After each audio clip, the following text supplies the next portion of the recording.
చేరి వచ్చిన మీకందరికీ మనందరికీ ప్రభు అయిన యేసుక్రీస్తు వారి నామాన్ని బట్టి వందనాలు తెలియజేస్తున్నాను. మరొకసారి మిమ్మల్ని చూడడానికి దేవుడు నాకు అవకాశం ఇచ్చాడు. ప్రత్యేకంగా ఈ కుటుంబానికి ధన్యవాదాలు తెలియజేస్తున్నాను. ఒకవైపు కృతజ్ఞత, మరోవైపు ఆనందం. జన్మదినం కాబట్టి ఆనందం,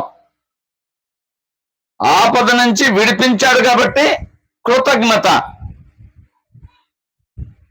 సామెత ఒకటి ఉంది, 1 shot 2 birds అని. అంటే రెండింటి కలిపి ఒకే సంతోషకరమైన కృతజ్ఞత కలిగే మీటింగ్ ఏర్పాటు చేశారు. దాన్ని బట్టి నేను సంతోషిస్తూ ఉన్నాను. దేవుని గ్రంథంలో నుండి కొన్ని మాటలు వినడానికి నేర్చుకోవడానికి ప్రయత్నం చేద్దాం. దేవుని గ్రంథంలో నుండి కొన్ని మాటలు వినడానికి నేర్చుకోవడానికి ప్రయత్నం చేద్దాం. ఇప్పటికి ఇంచుమించుగా 2400 సంవత్సరాల నాడు భూమి మీద ఒక గొప్ప తత్వవేత్త జీవించారు.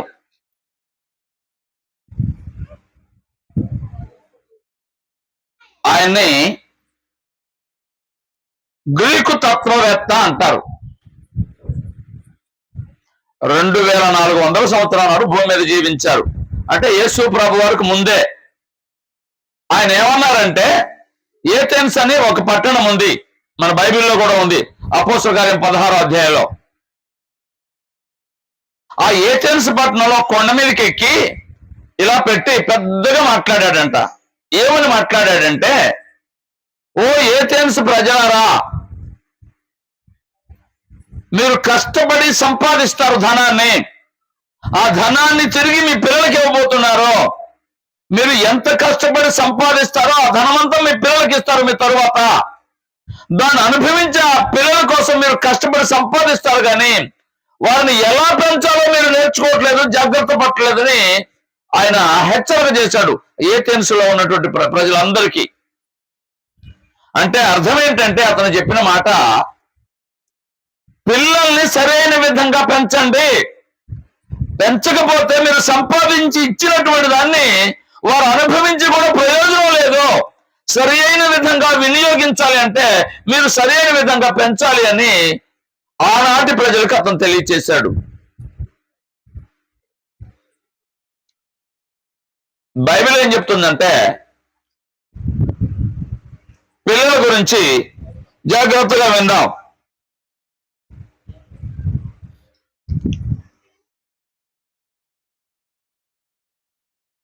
ఇరవై 21 సంవత్సరాల వరకు వారిని కుటుంబంలోనే చూస్తూ ఉంటాం. 21 సంవత్సరాల తర్వాత వారికి వివాహం చేసి మరొక కుటుంబం కట్టుకోవడానికి వారికి అవకాశం కల్పిస్తాం. అయితే పిల్లలు అనేవారు ఇంటిలో ఎంతకాలం ఉంటారు అంటే, ఇంచుమించుగా 1,00,000 గంటలు మేల్కొని ఉంటారట ఈ 21 సంవత్సరాల్లో. 1 గంట 2 గంటల, ఎన్ని గంటలు? 1,00,000 గంటలు మేల్కొని ఉంటారట. అందులో 50,000 గంటలు ఇంట్లో ఉంటాడట పిల్లవాడు లేదా పిల్ల. అంటే సగం టైము, మిగిలిన సమయం నిద్రపోవడానికి ఆ పనులకి ఉపయోగిస్తారు. అంటే ఒక సర్వే ప్రకారంగా ఈ లెక్కలు వచ్చాయి. 1,00,000 గంటలు 21 సంవత్సరాల్లో సరైన విధంగా వినియోగించుకోగలిగితే చాలా చాలా చాలా గొప్పవారు అవుతారు. ఎంత గొప్పవారు అవుతారంటే, మీకు తెలిసిన ఒక మాట చెప్తాను. ఒకప్పుడు దక్షిణ భారతదేశంలోనే, అందున తెలుగు రాష్ట్రంలో పివి నరసింహారావు గారు ఒక ఆయన ఉండేవాడు. చదువుకున్న వాళ్ళకి తెలుసు, పెద్దవాళ్ళకి తెలుసు. ఆయన ఏం చేసేవాడు? ఒకప్పుడు మన దేశానికి ప్రధానమంత్రి, ఆయన 17 భాషలు నేర్చుకున్నారు. మనకి ఎన్ని భాషలు వచ్చు? కొందరికి 1, 2, 3, 4 వచ్చు. నాతో పాటు వచ్చిన వాళ్ళు కొందరు ఉన్నారు. ఇంగ్లీషు, హిందీ, తమిళం, కన్నడ వచ్చు. 4 కానీ ఆయనకి వెళ్ళొచ్చు 17 భాషలు అనర్గళంగా మాట్లాడగలడు. ఎలా జరిగిందంటే వాళ్ళ తల్లిదండ్రులు అలా నేర్పించారు. పివి నరసింహారావు గారికి కూడా 2 కాళ్ళు 2 చేతులే ఉన్నాయి. మన పిల్లలకు కూడా అలాగే ఉన్నాయి. అంటే మన పిల్లలకి కూడా నేర్పించగలిగితే అలా నేర్చుకోగలరా లేదా? అలా నేర్చుకోగలరు. నేను ఎందుకు మాట్లాడుతున్నట్టు, బైబిల్ అంటే పిల్లలకు చాలా చాలా ప్రాధాన్యత ఇచ్చింది. యేసు ప్రభువు ఏమన్నారో మీకు అందరికీ తెలుసు. చిన్న పిల్లలను నా యొద్దకు రానివ్వండి, చిన్న పిల్లలు నా యొద్దకు రానివ్వండి, ఇలాంటి వారిదే పరలోక రాజ్యం అని యేసు ప్రభువు వారు చెప్పారు. కనుక కొద్ది నిమిషాలు పిల్లల గురించి మనము ఆలోచన చేద్దాం. ద్వితీయోపదేశకాండ గ్రంథం 4వ అధ్యాయము 5 నుండి 10 వచనాలు చదివితే, ద్వితీయోపదేశకాండ గ్రంథం 4వ అధ్యాయము 5 నుండి 10 వచనాలు చదివితే అక్కడ ఈ విధంగా ఉంటుంది.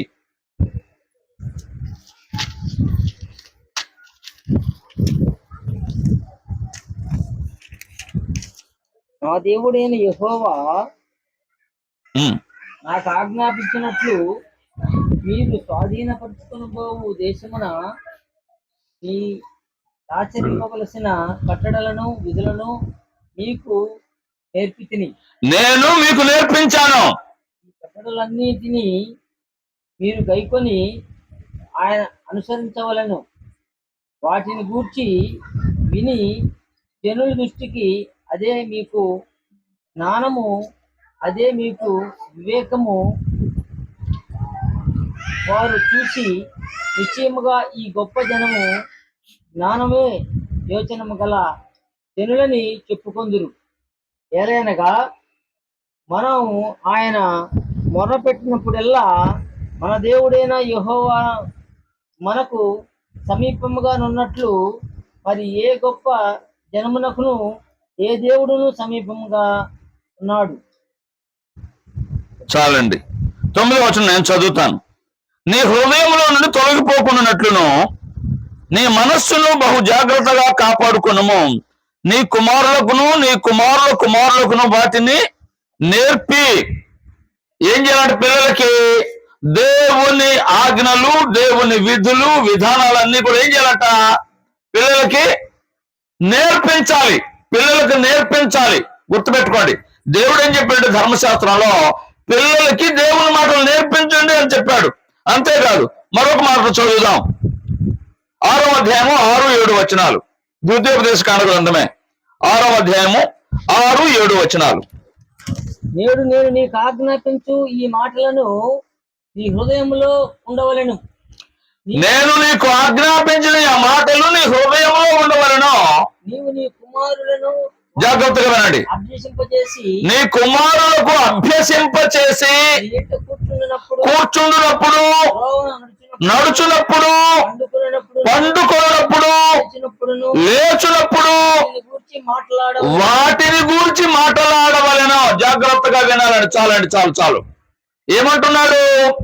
ధర్మశాస్త్రాన్ని గురించి మాట్లాడుతూ దేవుడు ఇశ్రాయేలుతో, మీ పిల్లలకి కూర్చున్నప్పుడు, నడిచేటప్పుడు, లేచేటప్పుడు, పడుకునేటప్పుడు ఈ మాటలు మీరు మీ పిల్లలకి నేర్పించండి అని అంటున్నాడు. ఎంతమంది నేర్పిస్తున్నారు? ఇంకొక మాట చెప్తాను మీకు. సాధారణంగా ఇవాళ ప్రపంచం అంతటిగా పిల్లలు బాగా చదివిస్తున్నారు. ఎంత ఖర్చు పెడుతున్నారంటే పిల్లల కోసం, వారికి వచ్చే ఆదాయంలో సగం కంటే ఎక్కువ పిల్లలు చదువు కోసం ఖర్చు పెడుతున్నారట. ప్రపంచ జనాభా ఆదాయంలో సగం కంటే ఎక్కువ పిల్లల కోసం ఖర్చు పెడుతున్నారట, చదువుల కోసం. మంచిదే. అయితే పిల్లలు చదివించాలంటే ఎంత డబ్బు కడుతున్నారో మీకు అర్థమైంది కదా. అయితే బైబిల్ దగ్గరికి ఎంతమందిని నేర్పిస్తున్నారు? బైబిల్ ఉచితంగా నేర్పించినా గానీ నా మాట అర్థమైందా? సండే స్కూల్కి వెళ్ళండి రా, మంచి మాటలు నేర్చుకుంటారా, చర్చికి వెళ్ళండి రా, మంచి సంగతులు నేర్చుకుంటారా, లేదా ఇంట్లో కూర్చున్నప్పుడు ఖాళీగా ఉన్నప్పుడు టీవీ చూడటం తప్పనడం లేదు, కానీ కొద్దిసేపు గ్రంథాన్ని చదివే వాళ్ళు, పిల్లలకు నేర్పించే వాళ్ళు ఎంతమంది ఉన్నారు? గ్రంథం ఏం చెప్తుందో తెలుసా? కూర్చున్నప్పుడు, లేచినప్పుడు, నడిచేటప్పుడు, పడుకునేటప్పుడు ఏం చేయాలి? త్రోవలో వెళ్ళేటప్పుడు ఏం చేయాలి? పిల్లలకు నేర్పించాలని చెప్పింది. మరొక మాట విందాం. అందులోనే ద్వితీయోపదేశ కాండ గ్రంథంలోనే 11వ అధ్యాయం 19వ వచనం. 11వ అధ్యాయం 19వ వచనం. నీవు నీ ఇంట కూర్చున్నప్పుడు, అదిగోండి, కూర్చుండినప్పుడు, త్రోవను నడిచినప్పుడు. ఎప్పుడు కూర్చుంటామండి? సాధారణంగా ఇంట్లో ఎప్పుడు కూర్చుంటాం? భోజనానికి కూర్చుంటాం. అందరూ కలిసి కదా భోజనం చేస్తారు. కూర్చుని అంటే భోజనం చేసేటప్పుడు. రెండవది కూర్చుండినప్పుడు, పండుకునేటప్పుడు, పడుకునేటప్పుడు, లేచినప్పుడు వాటిని గూర్చి మాట్లాడుచు వాటిని మీ పిల్లలకు నేర్పి. ఏంటి? మరలా చదవండి. వాటిని గూర్చి మాట్లాడుచు మీ పిల్లలకు వాటిని నేర్పి. చాలండి, బైబిల్ అంతా చెప్పేది ఇదే. మీకు తెలిసిన మరొక మాట కూడా చదివిస్తాను. కీర్తన గ్రంథం 78వ కీర్తన 3వ వచనం. 78వ కీర్తన 3వ వచనం.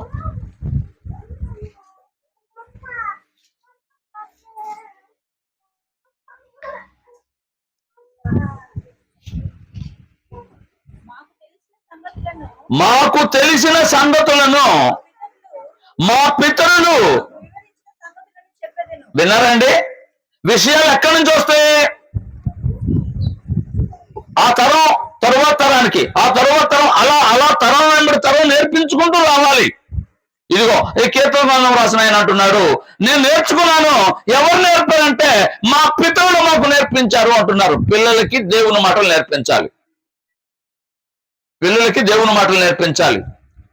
చదువు నేర్పించడం తప్పని నేను అనడం లేదండి. దానితో పాటు ఆత్మ సంబంధ విషయం, చదువుకుంటే 100 ఏళ్ళు లేదా 120 సంవత్సరాలు బాగుపడతారు. అయితే బైబిల్ నేర్చుకుంటే ఎన్ని సంవత్సరాలు?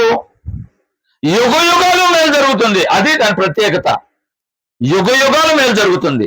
ఇది నేర్పించవలసిన అవసరం ఉంది. సామెత గ్రంథం మనందరం చదివిన మాటే. 22వ సామెత 6వ వచనం ఏముంది? పిల్లలు నడవలసిన త్రోవవానికి నేర్పించండి. అంటే ఇంగ్లీష్ లో, తెలుగులో బాలుడని రాశారు, కానీ బైబిల్లో అసలు మూలంలోకి వెళ్తే పిల్లలని రాయబడింది. పిల్లలు నడవలసిన మార్గం వారికి నేర్పించండి. వాడు వృద్ధుడైనను లేదా పెద్దవాడైనను లేదా ముసలివాడైనను దాని నుండి తొలగిపోడు. ఎందుకు కుటుంబాలు పతనం అవుతున్నాయి అంటే చిన్నప్పటి నుంచే వాళ్ళ ఇంట్లో సమాధానం ఉండాలి, భార్యాభర్తల మధ్య సమాధానం ఉండాలి, కుటుంబంలో సమాధానం ఉండాలి.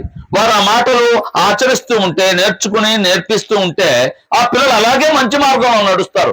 ఎందుకు ఇవాళ యువత చెడిపోతున్నారంటే ఇంటిలో సమాధానం లేదు.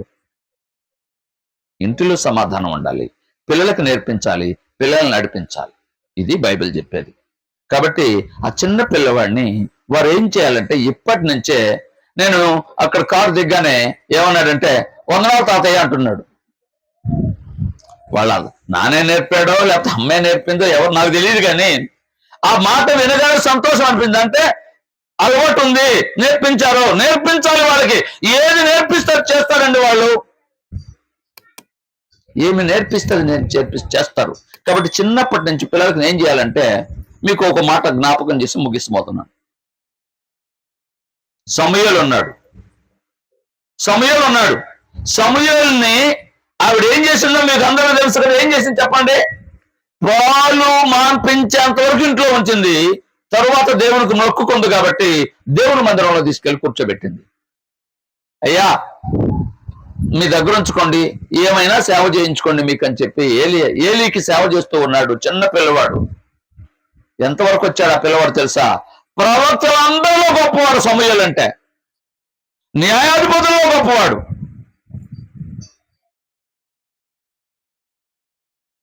యాజకుల్లో గొప్పవాడు. 3 పనులు చేశాడు. మళ్ళీ చెప్తాను ఈ మాట. సమూయేలు ఆ తల్లి ఆ బిడ్డను ఏం చేసిందంటే దేవుని మందిరంలో ఇచ్చింది. పాలు మాన్పించిన తర్వాత ఆ బిడ్డ ఎంత గొప్పవాడు అంటే నాయకుడుగా, అంటే న్యాయాధిపతిగా, యాజకుడుగా మరియు ప్రవక్తగా అంత గొప్పవాడు మరొకరు లేరు. కారణం ఏంటి? ఆ తల్లి ఆ బిడ్డ ఆ విధంగా చిన్నప్పుడే పెంచి నేర్పించి నడిపించింది. అలాగే యేసు ప్రభు గురించి వ్రాయబడింది, ప్రతి సంవత్సరం పండుగకు వెళ్ళేవారు. ఎవరు? మరియా, యోసేపు. యేసు ప్రభుని ఎక్కడ తీసుకువెళ్ళారు? గలిలయ దేశం నుండి యూదయ దేశం తీసుకొచ్చారు. అంటే ఇశ్రాయేల్ దేశం గలిలయ అంటే ఉత్తర భాగంలో ఉంటుంది. దేశం ఉత్తర భాగంలో గలిలయ ఉంది, మరేమో వాళ్ళ ఊరు. యెరూషలేము దేవాలయము దక్షిణ దేశంలో ఉంది, ఇశ్రాయేల్ దేశంలో. ఆ ఉత్తరం నుండి ఈ దక్షిణానికి ప్రతి సంవత్సరం 3 సార్లు వచ్చేవారు దేవుని మందిరానికి ఆ పిల్లవాడిని తీసుకొని. మీరు చర్చికి వెళ్తారు కదా, మీ పిల్లలు ఎంతమందిని తీసుకువెళ్తారు చర్చికి? నువ్వు ఆడుకోరా, అంతే కదా? అయ్యా, నేను మిమ్మల్ని విమర్శించడం లేదు. ఈ రోజు నుంచే మీ పిల్లలను కూడా దేవుని మందిరానికి నడిపించండి.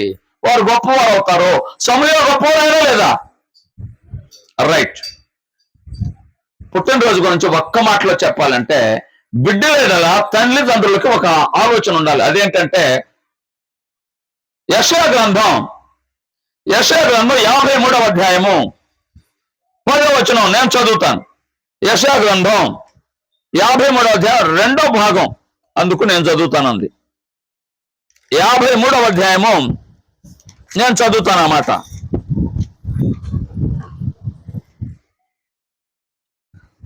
అతడు దీర్ఘాయుష్మంతుడగును, దేవుని ఉద్దేశము అతని వలన సఫలమగును. అయ్యా, అమ్మ, మరలా వినండి. మీ పిల్లల ఎడల మీకు ఒక ఉద్దేశం ఉంటే ఆ పిల్లలు సఫలం చేయాలి. దేవుని ఉద్దేశాన్ని యేసు ప్రభు సఫలం చేశారు. అలాగే మీకు ఒక మంచి ఉద్దేశం ఉంటే మీ పిల్లలు కూడా మీ ఉద్దేశాన్ని సఫలం చేస్తారు. ఆ విధంగా వినోద్ కుమారుడు వారి తల్లిదండ్రుల ఉద్దేశాన్ని సఫలం చేసేలాగా దేవుడు ఆ బిడ్డను దీవించాలని కోరుకుంటున్నాను. అలాగే కృతజ్ఞత గురించి ఒక మాట జ్ఞాపకం చేసి ముగిస్తాను. కృతజ్ఞత అనగానే మనకు గుర్తొచ్చేది 103వ కీర్తన గుర్తొస్తుంది కదా. కృతజ్ఞత అనగానే 103వ కీర్తన గుర్తొస్తుంది. ఏంటి 103వ కీర్తన? దావీదు రాసిన మాట, నా ప్రాణమా దేవుని సన్నతించుము, ఆయన చేసిన ఉపకారములలో దేనిని మర్చిపోకు. ఆయన చేసిన ఉపకారములలో దేనిని మర్చిపోకు. నాకు తెలిసిన ఒక బోధకుడు ఉన్నాడు, నాతో కలిసి ప్రార్థన చేస్తూ ఉంటాడు. అతను అప్పుడప్పుడు అంతా అయిపోయిన తర్వాత పడుకునేటప్పుడు మేము కలిసి ప్రార్థన చేస్తుంటాం. అతను ఈ విధంగా ప్రార్థన చేస్తాడు. పరలోకపు తండ్రి, మీకు స్తోత్రం. నేను మా గ్రామంలో, మా కుటుంబంలో ఎంత మాత్రం గొప్పవాడిని కాదు, చాలా తక్కువ వాడిని. అయినా మీరు నాకు ఈ స్థితి ఇచ్చారంటే దయ చూపించారు, మీరు కృప చూపించారు. అందుకు మీకు కృతజ్ఞతలు. నేను మిమ్మల్ని ఏ విధంగా సంతోషపెట్టాలి, ఏం చేస్తే మిమ్మల్ని మీరు సంతోషిస్తారో ఆ విధంగా నాకు నేర్పించండి, నడిపించండి. నా కుటుంబాన్ని మీరు దీవించారో ఇక నేను వారి కోసం సంపాదించక్కర్లేదు. నేను మిమ్మల్ని సంతోష పెట్టాలి, నిత్యత్వానికి రావాలి. నేను ఏం చేస్తే మీకు సంతోషం కలుగుతుందో, నేను ఏ విధంగా నడుచుకుంటే నిత్యత్వానికి చేరుకుంటానో ఆ విధంగా నాకు సహాయం చేయండి అని ప్రార్థన చేస్తాడు అతను.